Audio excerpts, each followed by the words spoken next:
right, now we are ready for section 5.2, the definite integral. And so we're going to get introduced to what it actually means after having gotten to practice it, because I let you guys do 5.4 and 5.5. I wanted you to do that before we learned exactly what it means. So we're still getting introduced to it here. Before we jump into that, we want to review the sigma notation, because this is something we discussed in pre-calculus, and I want to make sure that you remember what this means. This is a capital sigma, that funny looking E, and what it means is to add up. That's what it means. You've seen sigma probably before. This is the lowercase sigma, and lots of times they use that in stats. You'll see that a lot in stats. Okay, so let's suppose we had something we wanted to add up, some terms. I is 1 to 5, let's say, of I squared plus 2. This is the sum, the adding up of different terms, 5 terms. So here would be the first term, 1 squared plus 2. 2 squared plus 2 is the second term, 3 squared plus 2, 4 squared plus 2, 5 squared plus 2. So if these plus symbols were replaced with commas, this would be a list, and that is referred to as a sequence. But a series is when you add it up. So that is what a sum is. A sum is a series. And so this is what this literally means, add up these terms. And so when we add up these terms, I already did this, and I found that, let me see if I wrote it down. Yeah, this adds up to the number 64. So this is equal to the number 64. So notice that the result of a sum is a number. If it's a finite sum, this is an example of a finite sum where we are adding up 5 terms, not an infinite number. However, there are infinite sums.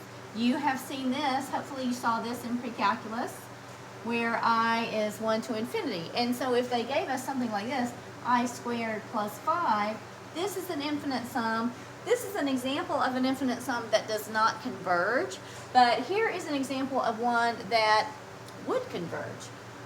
There are some that you could add up an infinite amount of items, of terms, and it will converge. This is an example of one, 1/3 to the I. This is called a geometric series. And if the common ratio, which is 1/3 here, if its absolute value is less than 1, and it is, then you can find out what the sum of this infinite series is. And so this is an example of an infinite series. We are going to see this sort of notation, this adding up of an infinite amount of terms, in the definition of the definite integral. So let us proceed now that we have looked at this sigma notation. Hopefully y'all remember that just a little bit. Here is the area under a curve. We looked at that in section 5.1. We did the area problem, and we said, oh, we could add up these rectangles. So sometimes it was a finite number of rectangles. When we said, okay, let's split this interval from 0 to 1 up into 4 terms, into 4 subintervals, then we added up 4 areas of rectangles. And then we said, let's split it up into 5, and so we did that, and both of those are finite summations. But then we found that the area under the curve could be expressed as the limit, as n goes to infinity, of an infinite amount of sums of rectangles. And that when you wrote it like this, it did not matter if we took the left endpoint as the height, or the right endpoint as the height, or somewhere in the middle, the midpoint. It didn't matter where we did it from. So now you see we have this little x sub I star. That is indicating that it doesn't matter where on the, here's our rectangles. This is what we're going to see. So these have the same width. Both of these are delta x. And how they got this delta x was, I'll talk about that in a second. They have the same width, but these heights are different.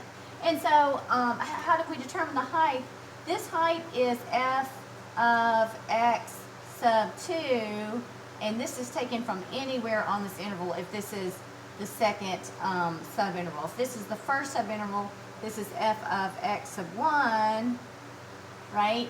And this x sub 1 star means I could take that height from any x value on that interval. So now let's look at the definition. I'm just going to write down the gist of it, which is this. The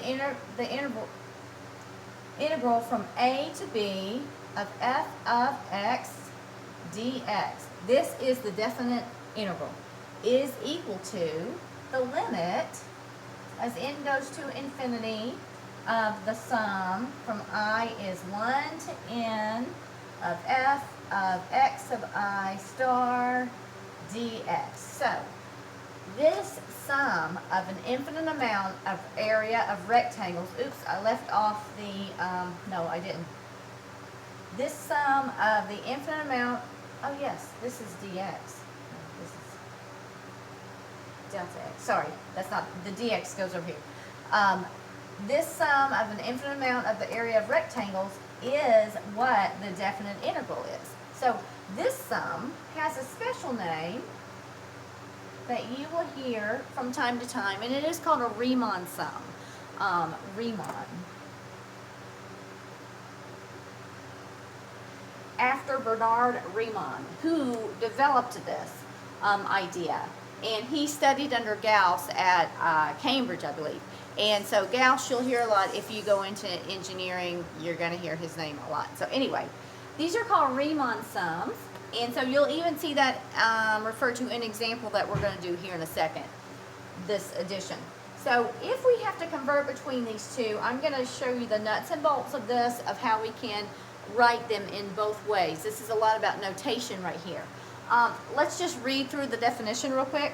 If f is a function defined for a is less than or equal to x is less than or equal to b, so in other words, x is on some closed interval from a to b, we divide the interval a to b into n subintervals of equal width. So delta x, this delta x right here, what we do is we take delta x is equal to the difference b minus a divided by the number of subintervals we want. So in this case it's n. What we did in 5.1, if we want to do it from the area under a curve from 0 to 1, is we took 1 minus 0 divided by 4 if we wanted 4 rectangles.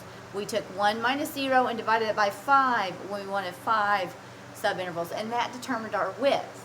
So that's how you can find the width of the rectangles. Now the height is determined by that right there. Okay.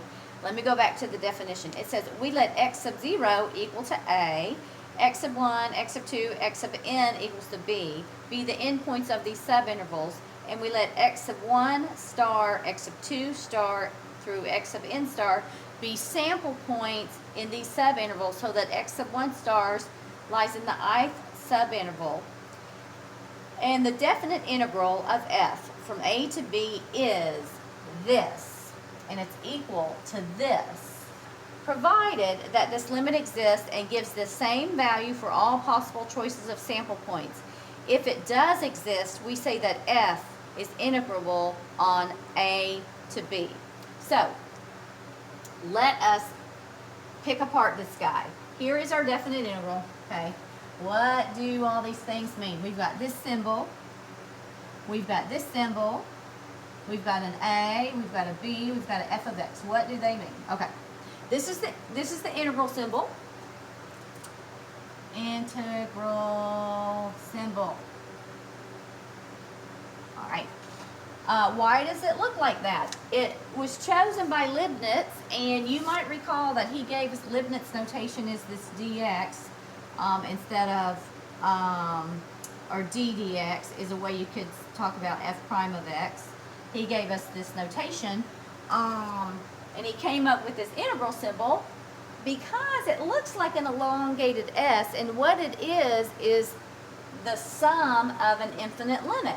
It's the sum of an infinite limit, and so that's why he gave it that long S symbol for sum. These two items go together. They always go together. You will not see one without the other, or you should not see one without the other. When you're writing your problem down, do not write one without the other. They go together. dx doesn't have a whole lot of meaning for us right now, except to indicate that The independent variable is x. That's what it's indicating right there. Okay. Now we have this a and this b, which appear right here, and what those are, they're called the limits of integration. A and b are the limits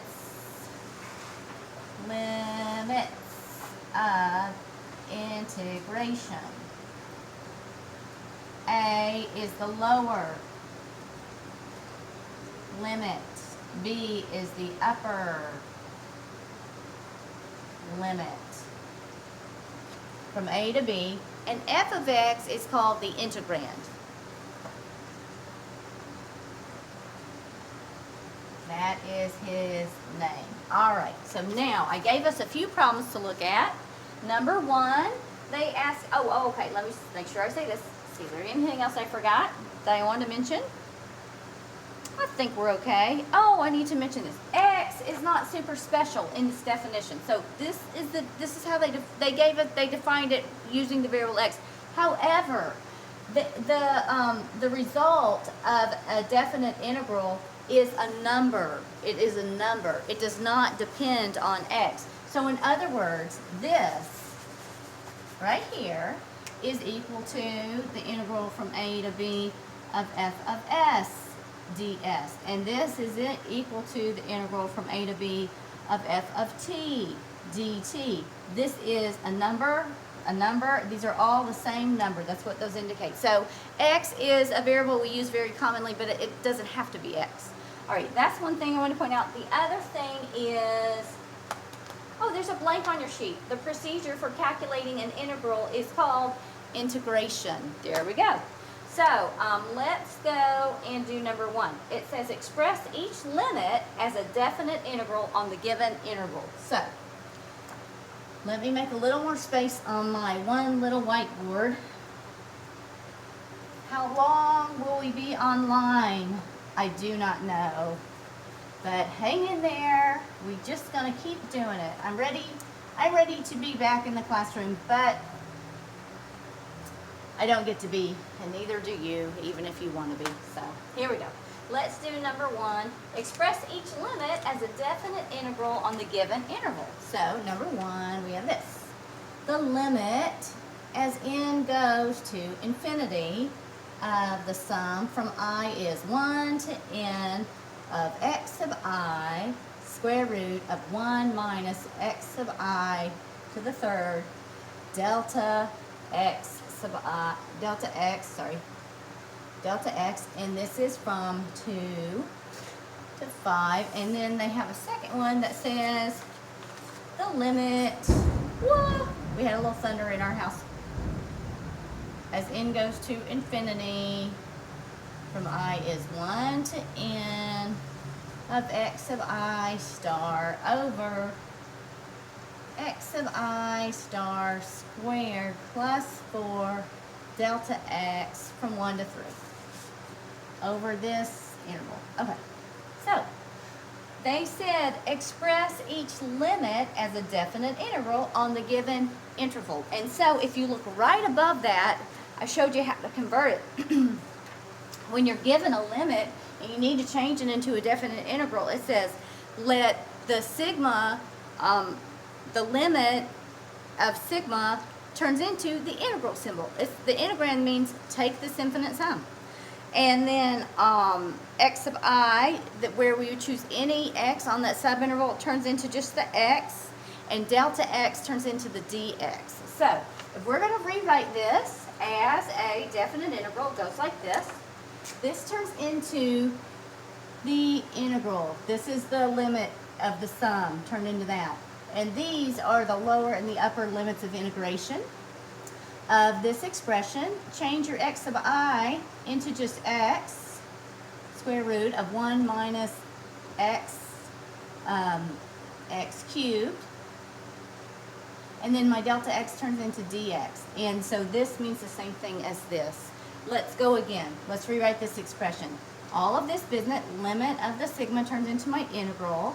These are my lower and upper limit of integration. This turns into x over x squared plus 4, and my delta x turns into dx. We can go the other way. What if they give us number 2 and it says express the integral as the limit of Riemann sums?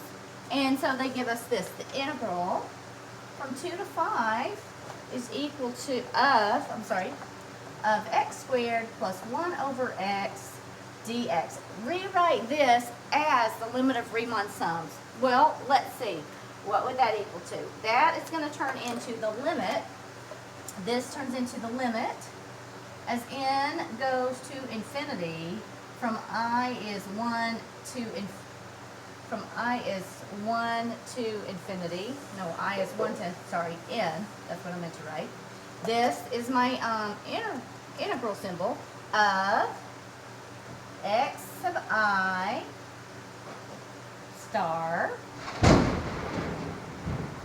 plus 1 over x sub I star, and this is squared, right? And this is delta x, and we wanted this from 2 to 5, and that's how we could rewrite this as a infinite Riemann sum. Okay, I'm gonna stop this video and we're gonna do 5.2 in 2 videos.